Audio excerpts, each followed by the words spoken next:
Golikipa wa zamani wa timu za Majimaji ya pale Songea, lakini pia Simba Sport Club na Young Africans, Doi Moke, raia wa Jamhuri ya Kidemokrasia ya Kongo, amefariki dunia baada ya kuchomwa moto na wananchi ambao inasemekana kuwa na hasira kali. Sasa ilielezwa kwamba asubuhi ya Machi 6, 2025, Doi ambaye alikuwa tayari amepatwa na matatizo ya akili na amekuwa akitembea barabarani kama chizi, alitoka nyumbani kwake na kuelekea kwa mwanae ambako alienda huko maeneo ya Bukavu, na inasemekana ya kwamba huko Bukavu kuna wafungwa ambao walitoroka gerezani, na wafungwa hao pia walishakuwa na tabia za uhalifu ama za kufanya uhalifu, za kuingilia watu kwenye majumba yao na kuwachukulia mali, yani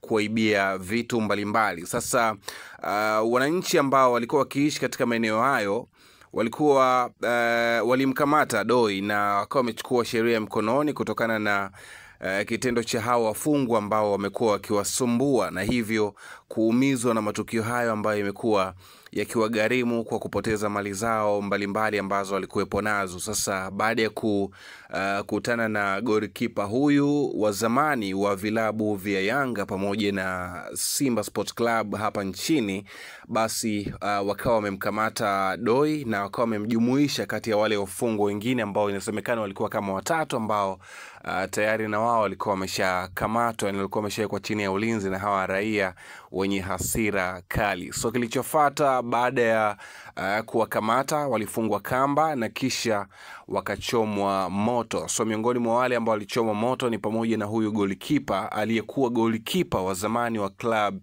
ya Young Africans pamoja na Simba Sport Club, lakini pia Majimaji ya Songea alishawahi kuitumikia. Anafahamika kwa jina la Doi Moke. Huyu ni raia wa Jamhuri ya Kidemokrasia ya Kongo. Amefariki dunia Machi 6, 2025. Ilikuwa ni asubuhi ya Machi 6, 2025. Alikuwa ameelekea huko Bukavu ambako kisanga hicho kiliweza kumkuta na umauti pia ukaweza kumfika. Huyu ni moja kati ya magolikipa wa zamani wa klabu ya Simba pamoja na Young Africans, bila kusahau Majimaji ya pale Songea. Hii ni taarifa ya tanzia kwa wale wapenzi wa soka Afrika, lakini Doi atakumbuka kwa mengi. Ni moja kati ya magolikipa ambao walikuwa ni mahili kweli kweli kwa miaka hiyo ya nyuma. So ameaga dunia